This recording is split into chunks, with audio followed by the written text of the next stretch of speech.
What is up, boyos? It is Water Buffalo Man here, and I'm back for more Dragon Ball Z Dokkan Battle. Alright, so we're going to be continuing on the LR AGL VEGITO versus the Red Zone stages we've been doing. So we've got the BOUJACK stage. I forgot what his name was there for a second. We got BOUJACK we're taking on today. So let's just hop right in and see how easy this is. I remember this being actually somewhat of a difficult event way back when. It wasn't like the most impossible event by any means, but it wasn't the easiest one. So let's go with... we'll go Gohan in slot 1. Trunks in slot 2 to keep that pairing together, and then we'll rotate VEGITO off to get him lined up with the AGL Blue Boys. So he has his guard active this turn, it looks like, because of the fact that there's a Trunks in rotation. I think that's what he has. There are so many new units, and I'm super excited about the new AGL, or the new Future Gohan that's coming. That's who I'm going to be summoning on pretty hard for when he drops here, I think in like 24 to 48 hours. It'll either be tonight or tomorrow as of this recording. So either way, I'm actually relatively excited for it, so you'll be seeing my video moments after the banners go live. I'll be summoning for the Gohan.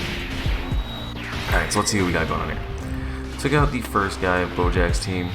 So this is a 3-stage fight. This one consists of 4 different enemies. Then there is just the non-full power BOUJACK, and then there is the full power BOUJACK.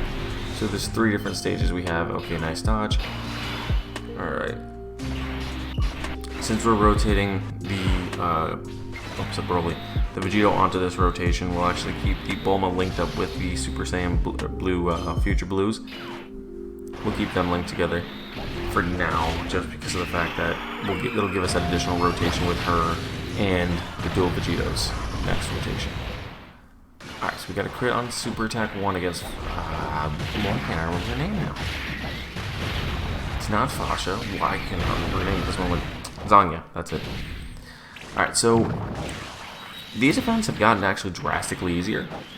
I know that because they're older events, they're gonna get drastically easier, but I just find it kind of funny how like these units just completely bust the Red Zone, which not even... I think the Red Zone came out, what, in the year 7, so that wasn't even a full maybe year and a half ago, maybe? If that, some of these new units just completely trump all of these events, and it's just not even fair for some of these events anymore. How good some of these new units are on these teams. Alright, so we're gonna go with Gohan again in slot 1, just to give the Super Saiyan link between Trunks and the Blue Boys. So we'll go like that. Hopefully Trunks will get the chance to at least stack his attack and defense once this turn, because he greatly raises his attack and defense on his Super once he's transformed.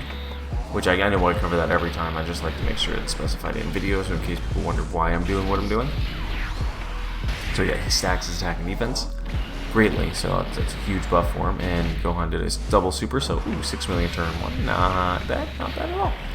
He did super his first time through, so he raised his attack at least once. Double super from the Trunks, let's go. So with the new Sword of Hope Trunks coming, I think they're going to link relatively well with this Trunks, because they technically aren't the same name unit because he starts as a base form Trunks and transforms. But, actually, no, that'd be the perfect rotations. Running this Future Gohan with the new STR Future Gohan as perfect pair. The only thing they'd lack would be Legendary Power. And then the Gohan, or Trunks you just saw, the transforming Trunks that just got his EZA with the new Trunks Sword of Hope that just came out, or will be coming out. So that'd probably be a really good pairing for a future Saga team, and then rotating off whatever support you want to run on those teams. We're gonna go like this, and then like this, and then Bulma's not gonna get enough to give her key support, which is fine for this rotation. We could have used it, but it's not a huge deal. But no, I think that team's going to be drastically better. I think Gohan's easily the better of the two. So we can really definitely see him leading that team. Granted, he is going to be the leader with the 200% leader skill, but I mean, as in general, like him with his counterpart of the transforming Gohan we have now, Easy 8, I think is going to be drastic. Because you got to think Gohan, if I remember, he has 80% damage reduction for like the first 5 turns. Or something drastic like that. And then the transforming Gohan is going to have 58% damage reduction once he transforms, and then he stacks attack on his supers. So, and the red zone is just going to be super, super easy, especially anything Future Saga related or androids. So, like, the Red Ribbon Army one shouldn't be too bad, as well as the Super 17 one, technically, because that's an android stage, and the Dismal Future ones. Any of those will be relatively easy. It'll be a cakewalk for that Gohan. Well, actually, really, it'll be a cakewalk for that team. Because this man here now, because against Future Saga or... Hang on. Come on. There we go. Against Future Saga or androids, launches an additional super attack. And with him stacking his attack on a super and a medium chance of forming a crit, he's just going to continually get stronger. But this man has 58% damage reduction just built in, plus he gets 58% attack and defense when performing a super, plus Ki +1 and attack and defense at 40% per Bond of Master and Disciple category attacking in the same turn. These two don't fit Bond of Master and Disciple. Oh, they do actually. So this is an ideal rotation in that sense then. Because you have the bonuses of the two Bonder, Master and Disciple in these two. And then the Gohan, who again would link really well with his counterpart once that does come out. You'll be seeing ridiculously high attack stats from this Gohan as well as defensive stats, because you got to think this Gohan doesn't have Cold Judgment or All in the Family linked right now, which he will, which All in the Family is a 20% defense, Cold Judgment's 25, and Experienced Fighters 15. So if he had those three links with the Gohan, his defensive stats can be ridiculously higher. Plus, if you run someone like this Gowasu and Zamasu on rotation, giving him that additional 70% defense plus his huge damage reduction he has built in, that unit's going to be astronomical in terms of defense. There's going to be nothing that can hurt him. I don't even think Cell Max's super attack on the final stage in the Cell Max event, not in the red zone, in the Cell Max event, I don't even think that could finish off this Gohan, like, realistically.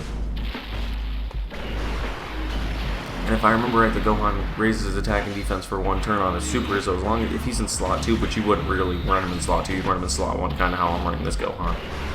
But then again, you might run him in slot 2 if you want to get that legendary power link, if you have your floater on that rotation being a legendary power unit that has an allowed link legendary power, which you theoretically could run the AGL, Trunks, and Gohan as on that team as well to give him that option to have that legendary power. But there's a lot of options. I think the unit's going to be easily one of the best in the game, if not already top 10, just by looking at the way his passive is built. Let's see what this guy takes it on the Super Titan. Not terrible, not great. But yeah, Gowasu and Zamasu are a unit you don't want to let get hit. I understand they have that dodge and they stack their attack and defense on their super. You generally want to build them with dodge even more, even though they have built-in dodge. A double super from them doesn't mean anything, even though it's greatly raising attack and defense. It doesn't mean anything defensively. They still get hit like a truck. I mean, yeah, they do, other than against super type units. Super type units, because they get that buff. Let me see. Oh, you locked her in that rotation. I forgot they can do that. Sealed Gohan and lock the Trunks at the end of the rotation. Okay, well then we'll do this. Come forward, Shenron, and grant me my wish.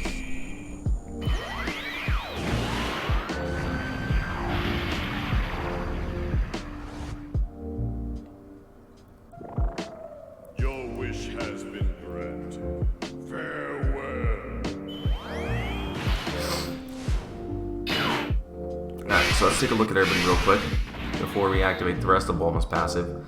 She has 202,000 attack and 185,000 defense. Mind you, mine's 55%, so if she's featured on that new Trunks banner, I might grab her with just some teal coins. Depends. But let's just grab her these 23 key spheres, which will support everybody up. Now her defense is over 400. Let's also go like this with the Gohan. And let's see, I don't think it's going to work, but let's see if we can get Trunks' passive to activate properly. This light is the energy of every living thing on the planet. Please, everyone, lend me your power. It's time, everyone.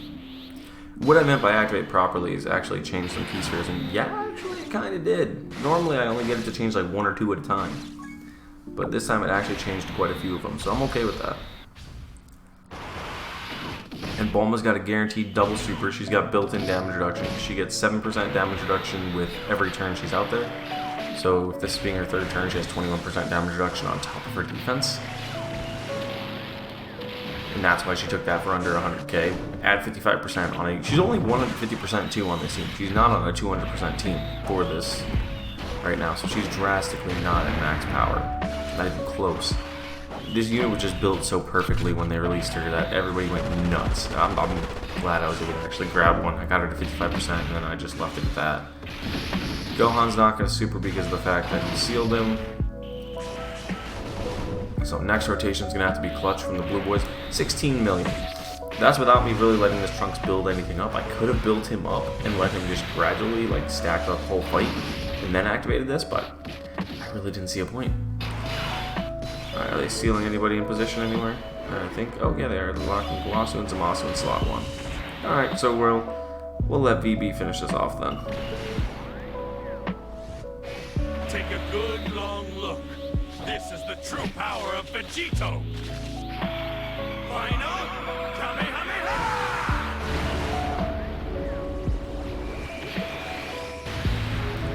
And there you guys go. That is LR AGL VEGITO and his team versus Ultimate Red Zone BOUJACK. Thank you guys for watching, and I'll see you guys next time for Dragon Ball Z Dokkan battle. See you guys then.